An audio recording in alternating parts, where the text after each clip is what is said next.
Hello everyone, আমরা class 12 semester 3 current ইলেকট্রিসিটির theory করে ফেলেছি এবং তার প্রবলেম করছিলাম। তো 14 নম্বর কোশ্চেন পর্যন্ত অলরেডি আমরা সলভ করে ফেলেছি। আজকে আমরা নেক্সট কোশ্চেনগুলো দেখব। ওকে, সো দেখো, রোধের সমবায় মানে কম্বিনেশন অফ রেজিস্ট্যান্স, তার রিলেটেড কিছু কোশ্চেন রয়েছে। সেই কোশ্চেনগুলো কী বলছে? ফার্স্ট কোশ্চেনটা দেখো, বলছে শ্রেণীর সমবায় মানে সিরিজ কম্বিনেশন রয়েছে যে যুক্ত তিনটি রোধের সম্পর্ক যথাক্রমে বলছে যদি R1 is greater than R2 that is greater than R3, মানে R1 সব থেকে বড়, তারপরে এরকম ইয়েটা রয়েছে, ঠিক আছে। তবে তাদের মধ্য দিয়ে তড়িৎ প্রবাহের সম্পর্ক কী হবে? একদম সিম্পল কোয়েশ্চেন। এই যে শ্রেণী সমবায় বা সিরিজ কম্বিনেশন, এর ডেফিনেশন তোমাকে জানতে হবে। এই ডেফিনেশন যদি ক্লিয়ার থাকে তাহলে তুমি প্রবলেমটা ইজিলি করতে পারো। শ্রেণী সমবায়ের ক্ষেত্রে কী হয়, আমরা যদি রেজিস্ট্যান্সগুলো দেখি ঠিক এরকম হয়ে থাকে, রাইট? এই রেজিস্টারগুলো এরকম রয়েছে, এই রেজিস্টার যা রেজিস্ট্যান্স R1, এই যে রেজিস্টার যা রেজিস্ট্যান্স R2, এটা R3, তাহলে এরকমভাবে কানেক্ট থাকে তারা। ওকে, এবার শ্রেণী সমবায় বা সিরিজ কম্বিনেশনের ডেফিনেশন বলছে এই যে প্রত্যেকটা রেজিস্ট্যান্সের থ্রু দিয়ে সেম পরিমাণ কারেন্ট ফ্লো করবে, মানে প্রত্যেকের মধ্য দিয়ে একই পরিমাণ কারেন্ট ফ্লো করবে এবং তাদের পোটেনশিয়াল ডিফারেন্সটা আলাদা হবে। পোটেনশিয়াল ডিফারেন্সটা কী হবে? আলাদা হবে। সাপোজ এটা যদি এ হয়, এটা বি, এটা সি, এটা ডি, তাহলে R1 রেজিস্ট্যান্সের অ্যাক্রসে পোটেনশিয়াল ড্রপ হচ্ছে তোমার, সাপোজ এটা VA, এটা VB, so VA minus VB। এই VA মাইনাস VB হচ্ছে তোমার R1 রেজিস্ট্যান্সের অ্যাক্রসে পোটেনশিয়াল ড্রপ বা পোটেনশিয়াল ডিফারেন্স। সিমিলারলি R2 রেজিস্ট্যান্সের অ্যাক্রসে পোটেনশিয়াল ড্রপ আর ডিফারেন্স হচ্ছে কত? VB minus VC। আর R3 অ্যাক্রসে পোটেনশিয়াল ড্রপ হচ্ছে তোমার VC মাইনাস VD। বুঝতে পারলে? তাহলে পোটেনশিয়াল ড্রপ বা পোটেনশিয়াল ডিফারেন্সটা আলাদা হবে, বাট সেম কারেন্ট পাস করবে। তাহলে যেহেতু এখানে সিরিজ কম্বিনেশন বলে দিয়েছে, তাহলে তুমি আনসার কোনটা করবে? যে মানে প্রত্যেকটা রেজিস্ট্যান্সের থ্রু দিয়ে কিন্তু সেম পরিমাণ কারেন্ট ফ্লো করবে। সুতরাং অপশন এ হচ্ছে কি কারেক্ট আনসার। বুঝতে পারলে? নেক্সট কোশ্চেন দেখো, একই ধরনের কোশ্চেন। এখানে যদি মানে সিরিজ কম্বিনেশন না হয়ে যদি প্যারালাল কম্বিনেশন হতো তাহলে কী হতো? সো প্যারালাল কম্বিনেশনের ডেফিনেশন তোমাকে জানতে হবে। এইটা হচ্ছে তোমার প্যারালাল কম্বিনেশন, রাইট? মানে তিনটে দিয়েছে, তো তিনটে রেজিস্ট্যান্স আমি এখানে দেখাচ্ছি। ওকে, তাহলে এটা R1, এটা R2, এটা R3।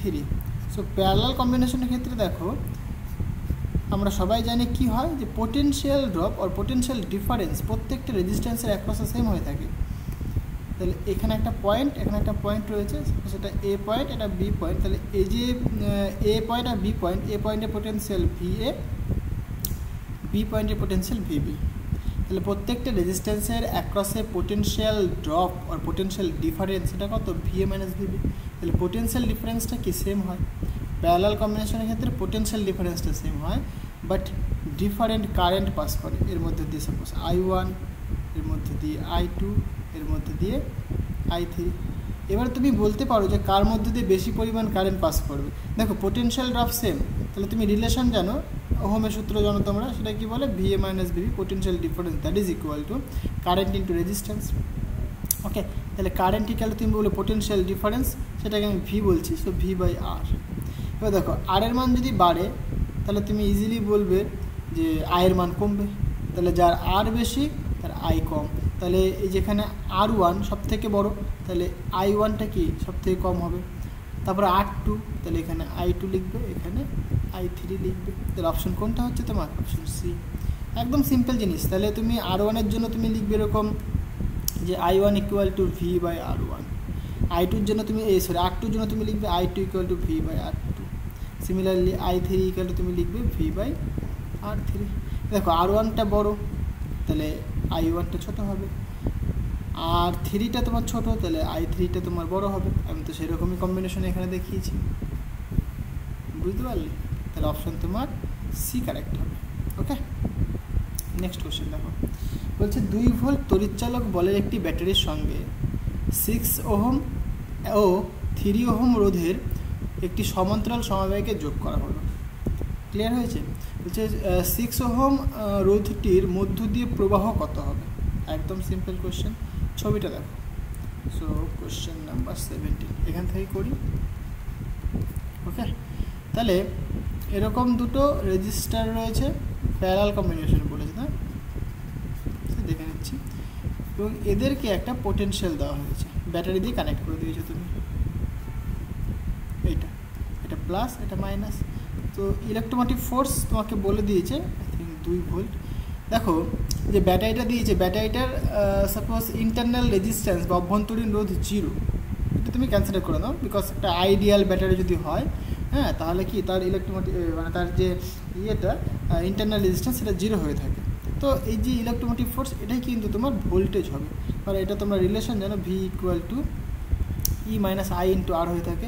যদি আরটা যদি 0 হয়, মানে নিউমেরিক্যালস যদি 0 হয়, তাহলে পুরোটা 0 হয়ে যাবে, সুতরাং ভি ইকুয়াল তোমরা ই বলতে পারো। তাহলে ই এর মান যদি 2 হয়, তাহলে তুমি এখান থেকে বলবে যে ভি ইকুয়াল টু 2 ভোল্ট। তাহলে পোটেনশিয়াল ড্রপ আর পোটেনশিয়াল ডিফারেন্স কতখানি আসছে, 2 ভোল্ট। এই পয়েন্ট আর এই পয়েন্টের পোটেনশিয়াল ডিফারেন্স কিন্তু 2 ভোল্ট। ওকে, এবার কি বলেছে, হ্যাঁ 2 ভোল্টই বলে দিয়েছিল, ঠিক আছে। এটা 6 ওহম, এটা হ্যাঁ কি সমান্তরাল সময় প্যারালাল কম্বিনেশনে যুক্ত করেছে। এবার বলছে 6 ওহম রোধটির মধ্যে দিয়ে কী পরিমাণ কারেন্ট ফ্লো করবে, একদম সমস্ত কিছু ভেঙে ভেঙে দেখিয়ে দিই। এটা মনে করো 6 ওহম, আর কি বলেছিল 3 ওহম, সরি এটা তোমার 3 ওহম। তাহলে এর মধ্যে দিয়ে কী পরিমাণ কারেন্ট ফ্লো করবে সেটা আমাদেরকে বের করতে হবে। সাপোজ এর মধ্যে দিয়ে I1 কারেন্ট যাচ্ছে, এর মধ্যে দিয়ে I2 কারেন্ট যাচ্ছে, কেন? তোমরা জানো এইখান দিয়ে যেহেতু ব্যাটারি তুমি কানেক্ট করেছো, সুতরাং কে দিক দিয়ে সাপোজ I কারেন্ট যাচ্ছে। তাহলে এইখানে যখন আসে জাংশনটা থেকে কী করবে, দেখছি দুটো শাখা রয়েছে, এদিকে একটা শাখা এদিকে একটা শাখা, তাহলে এই I কারেন্টটা দুটো শাখাতে ভেঙে যাবে। ক্লিয়ার হয়েছে? তাহলে তুমি বলবে একটা I1 একটা I2, তাহলে এদিকটা যাচ্ছে সাপোজ I1 আর এদিকটা যাচ্ছে সাপোজ I2, মানে এদিক দিয়ে I1 কারেন্ট যাচ্ছে, এদিক দিয়ে I2 কারেন্ট যাচ্ছে। তাহলে তুমি বলতেই পারো যে I equal to I1 plus I2, একদম সিম্পল জিনিস। ওকে, এবার দেখো এই যে 6 ওহম রেজিস্ট্যান্স এবং যে 3 ওহম রেজিস্ট্যান্স দুজনেরই কিন্তু অ্যাক্রস পোটেনশিয়াল ড্রপ আর পোটেনশিয়াল ডিফারেন্স কিন্তু VA মাইনাস VB। তাহলে অ্যাকর্ডিং টু ওহমস ল তুমি বলতেই পারো VA minus VB equal to suppose আর ওহম রেজিস্ট্যান্সের থ্রু দিয়ে কী পরিমাণ কারেন্ট যাচ্ছে সেটা দেখতে চাইছো, তাহলে কী লিখবে তুমি, মানে I1 ইন্টু 6 ওহম রেজিস্ট্যান্সের থ্রু দিয়ে ইন্টু 6, কারণ V ইকুয়াল টু IR হয়ে থাকে। বুঝতে পারলে? তাহলে VA মাইনাস VB সেটা কত, এটা 2, তাহলে 2 ইকুয়াল টু I1 ইন্টু 6, তাহলে I1 ইকুয়াল টু 2/6, তাহলে I1 ইকুয়াল টু 1/3 অ্যাম্পিয়ার। তাহলে পরে যে 6 ওহম রেজিস্ট্যান্স তার থ্রু দিয়ে কিন্তু 1/3 অ্যাম্পিয়ার কারেন্ট পাস করছে। ক্লিয়ার হয়েছে? তাহলে 3 ওহম রেজিস্ট্যান্সের থ্রু দিয়ে কী পরিমাণ কারেন্ট পাস করছে সেটাও তুমি ক্যালকুলেট করতে পারো। তাহলে তুমি লিখবে যে potential difference V equal to I2 into 3, তাহলে I2 ইকুয়াল টু V মানে 2, সুতরাং 2/3, তাহলে এত অ্যাম্পিয়ার কারেন্ট পাস করছে কি 3 ওহম রেজিস্ট্যান্সের থ্রু দিয়ে। তাহলে টোটাল কারেন্ট কতখানি, তাহলে সুতরাং তুমি বলতেই পারো যে I equal to I1 plus I2 কত বাবা, 1/3 প্লাস 2/3 অ্যাম্পিয়ার। তাহলে এখান থেকে তুমি যদি কাটাকাটি করো মানে ক্যালকুলেশন করো, তাহলে তোমার আসবে 3/3 মানে 1 অ্যাম্পিয়ার। ওকে, তাহলে পরে পুরো যে সার্কিটটা, এই পুরো সার্কিটটাতেও মানে 1 অ্যাম্পিয়ার কারেন্ট পাস করছে। ক্লিয়ার হয়েছে? এই যদি তুমি ইকুইভ্যালেন্ট রেজিস্ট্যান্স দিয়ে ক্যালকুলেট করতে চাও তাও তুমি করতে পারো এরকমভাবে। তাহলে যদি আমি ইকুইভ্যালেন্ট রেজিস্ট্যান্স দেখি তাহলে কী হবে, যেহেতু প্যারালাল কম্বিনেশন রয়েছে সুতরাং গুণ বাই যোগ হবে, তাহলে এটা লিখতে পারি আমরা 3 6 তাহলে 18 পাচ্ছ, আর 6 আর 3 যোগ করলে পরে 9 পাচ্ছ, সুতরাং 2। তাহলে ইকুইভ্যালেন্ট রেজিস্ট্যান্স কত দেখো, 2 পাচ্ছ তুমি, 2 ওহম। ওকে, এবার দেখো তুমি একটা ভোল্টেজ লাগিয়েছো, সেটা কত 2 ভোল্ট, তাহলে কতখানি কারেন্ট পাস করছে তুমি ওহমের সূত্র জানো, তুমি বলছো V equal to I into R, তাহলে I ইকুয়াল তুমি বলবে V/R, V এর মান 2 আর এর মান 2, সুতরাং 1 অ্যাম্পিয়ার। দেখো এইভাবে তুমি ক্যালকুলেট করতে পারো। বুঝতে পারলে? যদি তোমাকে বলে যে পুরো সার্কিটে কী পরিমাণ কারেন্ট পাস করছে, তাহলে তুমি বলবে 1 অ্যাম্পিয়ার। এটা আমি এখানে মানে এটাও যা এটাও একই ব্যাপার, এটা যেরকম করলে এটা প্রত্যেকটা দেখালাম আমি ভেঙে ভেঙে, যে এই রেজিস্ট্যান্সের মধ্যে দিয়ে কী পরিমাণ যাচ্ছে, এর মধ্যে দিয়ে কী পরিমাণ যাচ্ছে। বুঝতে পারলে? এই হচ্ছে তোমার ব্যাপার, কিছুই নেই, একদম সিম্পল জিনিস, বুঝে বুঝে করো। তাহলে 6 ওহম রেজিস্ট্যান্সের থ্রু দিয়ে বলেছে, তাহলে 1/3 অ্যাম্পিয়ার হবে। ওকে, আচ্ছা 18 নম্বর কোশ্চেনটা দেখো, এটা মানে ছবি বলে দিয়েছে, এটা ছবি, এর ইকুইভ্যালেন্ট রেজিস্ট্যান্স আমাদেরকে বের করতে হবে। ওকে, তুমি যদি ভালো করে তাকাও ছবিটায় তুমি দেখতেই পাবে যে 6 ওহম আর 3 ওহম এরা কিন্তু পরস্পর প্যারালাল কম্বিনেশনে রয়েছে, এবং তাদের যদি কম্বাইন্ড ফর্ম আমরা দেখি, মানে ইকুইভ্যালেন্ট ফর্ম যদি দেখি আমরা, তাহলে একটা রেজিস্ট্যান্স পাবো, এবং সেই রেজিস্ট্যান্সটা আর এই 2 ওহম রেজিস্ট্যান্স কিন্তু সিরিজ কম্বিনেশনে রয়েছে। আমি ছবিটা আঁকি, তাহলে পরে দেখো এইখানে আমরা দেখতেই পাচ্ছি যে 6 ওহম রেজিস্ট্যান্স আর 3 ওহম রেজিস্ট্যান্স এরা কিন্তু প্যারালাল কম্বিনেশনে রয়েছে, তাই না? আমি ছবিটা আঁকি, তাহলে কেমন হবে দেখো, এটা 18 নম্বর কোশ্চেন না, কোশ্চেন নাম্বার 18, মানে এরকম রয়েছে, এখানে একটা রেজিস্ট্যান্স রয়েছে, একটা রেজিস্টার, আর এইখানে রয়েছে এই একটা, এই একটা। ওকে, এবার আমাদের বের করতে হবে এই পুরোটার ইকুইভ্যালেন্ট রেজিস্ট্যান্স। ওকে, এবার ভ্যালুগুলো কী কী আছে একটু লিখে নিই আমি।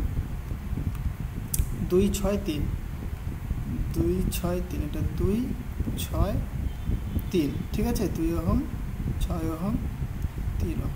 তাহলে সাপোজ এটা এ পয়েন্ট, এটা বি পয়েন্ট, তাহলে এ আর বির অ্যাক্রসে ইকুইভ্যালেন্ট রেজিস্ট্যান্স কী হবে সেটা তোমাকে বের করতে হবে। একদম স্টেপ বাই স্টেপ করে দেখাচ্ছি, তোমরা মুখোমুখি করে ফেলতে পারো প্রবলেমটা, কোনো কিছুই নেই এখানে। তাহলে দেখো প্রথমে কি দেখবে তুমি, এই দুটো দেখো প্যারালাল কম্বিনেশন রয়েছে, তাহলে প্যারালাল কম্বিনেশন থাকলে কি হয়, তাহলে তুমি এরকম বলতে পারো যে এই রেজিস্ট্যান্স এখানে থাকলো, এদেরকে যদি আমরা ইকুইভ্যালেন্ট করে দিই তাহলে এই একটা নতুন রেজিস্ট্যান্স দেবে এইরকম, রাইট? এটা পাবো আমরা, এটা বি পয়েন্ট, এটা সাপোজ তোমার এ পয়েন্ট, তাহলে এর ভ্যালু ছিল 2, বাট এরা কিন্তু প্যারালাল হয়ে গেছে, তাহলে এটা আরপি হবে। তাহলে আরপির ভ্যালু তুমি কী করে বের করবে? সো আরপি ইকুয়াল টু, যেহেতু প্যারালাল রয়েছে তাহলে কি হয়, গুণ বাই যোগ করতে হয়, বা তোমাকে একদম স্টেপ বাই স্টেপ দেখায়। সো 1/RP ইকুয়াল টু 1 এটাকে তুমি, এটা কাজ করো, এটাকে তুমি R1 বলো, এটাকে তুমি R2 বলো, এটাকে তুমি R3 বলো। ওকে, তাহলে 1/R2 প্লাস 1/R3, এটাকে যদি আমরা একটুখানি ক্যালকুলেট করি তাহলে 1/RP equal to R2 into R3, উপরে R3 প্লাস R2। সো এখান থেকে তুমি আরপির ভ্যালু ক্যালকুলেট করতে পারো। So RP equal to R2 into R3 divided by R2 plus R3। এগুলো কিন্তু থিওরি পড়ানোর সময় বলেছিলাম, যদি দুটো রেজিস্ট্যান্স যদি প্যারালাল কম্বিনেশন থাকে তাহলে একদম ডিরেক্ট এই ফর্মুলাটা তুমি মনে রাখতে পারো যে গুণ বাই যোগ। ওকে, তাহলে কি হবে এখানে দেখো ভ্যালুগুলো তুমি জানো 3 আর 6 রয়েছে, সুতরাং 6 ইন্টু 3 ডিভাইডেড বাই 6 প্লাস 3, তাহলে 3 6 18, 3 6 18 ডিভাইডেড বাই 9, সুতরাং 2 ওহম হবে। তাহলে প্যারালাল কম্বিনেশনের ফলে যে রেজিস্ট্যান্সটা তুমি পাবে সেটা কত, 2 ওহম। তাহলে এটা তোমার ইকুয়াল টু 2 ওহম। ওকে, এবারে দেখো এরা দুজনা কিন্তু সিরিজ কম্বিনেশনে রয়েছে, তাহলে এদের যদি আমরা ইকুইভ্যালেন্ট দেখি তাহলে কী হবে বলো, সুতরাং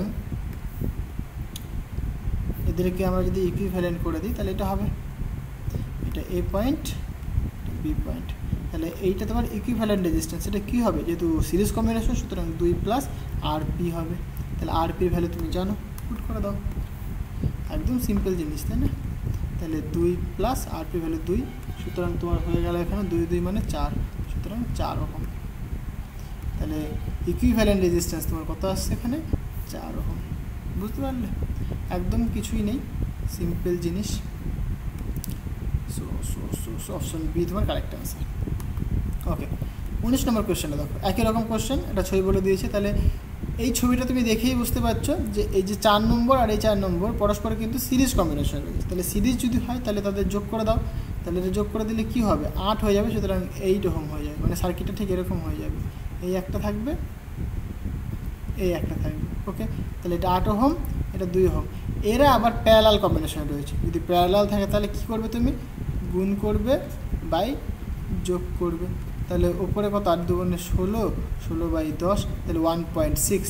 আচ্ছা, এখানে 1.6 ফর্মে বলেনি, তাহলে তুমি এখানে বলবে 8 2 16 আর 5 2 10, সুতরাং 8/5 ওহম। ওকে, সুতরাং অপশন ডি তোমার কারেক্ট অ্যান্সার। একদম সিম্পল জিনিস, মুখে মুখে করতে পারবে। ওকে, 20 নম্বর কোয়েশ্চেনটা কিন্তু একটু ইম্পর্টেন্ট।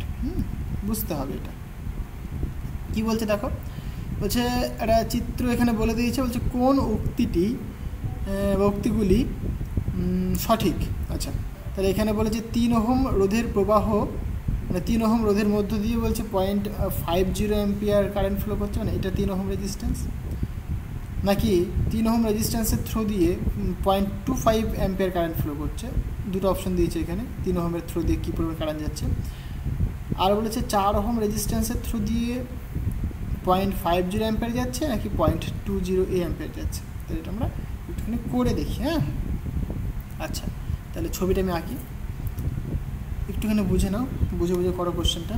সো কোশ্চেন নাম্বার 20, তাহলে এই রকম একটা রেজিস্টার রয়েছে, এই ওকে, এইখানে একটা রেজিস্টার কানেক্ট হয়ে আছে, এইখানে একটা আছে, এইখানে একটা রয়েছে, এইভাবে এই যাচ্ছে, এই যাচ্ছে, এই কানেক্ট হয়েছে। ওকে, তাহলে এখানে তুমি মনে করো সাপোজ ব্যাটারি কানেক্ট করেছো, এটা প্লাস টার্মিনাল মাইনাস টার্মিনাল, কত 9 ভোল্ট। এইটা তোমার 3 ওহম, এটা 2, সবই ওহমে রয়েছে 2, এটা তোমার 4, এটাও 2, এটাও 2, এটাও 2, এটা তোমার 8, এটা তোমার 8। বুঝতে পারলে? ওকে, আমাকে তাহলে দেখতে হবে মেনলি এই 3 নম্বর রেজিস্ট্যান্স, মানে এই 3 নম্বর রেজিস্ট্যান্সের থ্রু দিয়ে কী পরিমাণ কারেন্ট পাস করছে, আর এই 4 নম্বর রেজিস্ট্যান্সের থ্রু দিয়ে কী পরিমাণ কারেন্ট পাস করছে, এইটা আমাকে দেখতে হবে। ওকে, তাহলে এক এক করে দেখা যায়। তাহলে দেখো 3 নম্বর রেজিস্ট্যান্সের থ্রু দিয়ে কী পরিমাণ কারেন্ট যাবে, তুমি যদি একটুখানি ভালো করে ছবিটা দেখো তাহলে বুঝতে পারবে। এই ব্যাটারিটা তুমি কানেক্ট করেছো, ব্যাটারিটা কানেক্ট করার দরুন এটা কারেন্ট পাস করবে, সেটা আই পরিমাণ কারেন্ট পাস করবে। তাহলে এই আই কারেন্টটি কিন্তু এই রেজিস্ট্যান্সের থ্রু দিয়ে যাবে, এখানে পর্যন্ত আসবে। এবার এইখানে সে জাংশন পাবে, এই জাংশনটা দেখে দুটো কারেন্টে ভেঙে যাবে, এইদিকে সাপোজ I1, এইদিকে সাপোজ I2, দুটো কারেন্টে ভেঙে যাবে। তাহলে এই I2 এদিক দিয়ে এসে এখানে মাইনাসে ঢুকে যাবে, ঠিক আছে, কোনো অসুবিধা নেই। এবার এই I1টা আরও 8, মানে এই যে 2 নম্বর রেজিস্ট্যান্সের থ্রু দিয়ে যাবে, এইখানে আবার জাংশন পাবে, এই জাংশন দেখে সে আবার দুটো ভাগে ভেঙে যাবে, এইদিকে একটা, এদিকে একটা। তাহলে এটাকে তুমি I4 করে দাও, এটাকে তুমি I3 করে দাও। তাহলে এই যে I4 হচ্ছে তোমার কি, এই 2 নম্বর রেজিস্ট্যান্সের থ্রু দিয়ে যাবে, 4 নম্বর রেজিস্ট্যান্সের থ্রু দিয়ে যাবে, এই 2 নম্বর রেজিস্ট্যান্সের থ্রু দিয়ে যাবে। বলছিলাম আজকে এই পর্যন্তই থাক, বুঝলে, কারণ আমার একটা আর্জেন্ট কাজ চলে এসছে আর কি, আমাকে যেতে হবে। সো নেক্সট দিন আমরা এই কোয়েশ্চেনটা নিয়ে আলোচনা করবো এবং পরবর্তী কোয়েশ্চেনগুলো করে ফেলবো আমরা, ঠিক আছে। তো তোমরা কানেক্টেড থাকো, সব কিছু আমি শেষ করে দেবো, চাপ নিও না, ঠিক আছে। সো চলো, দেখা হচ্ছে নেক্সট ভিডিওতে। আর ভিডিওটা শেয়ার করো, অনেক অনেক বেশি করে শেয়ার করো। তো চলো, টাটা। So thank you.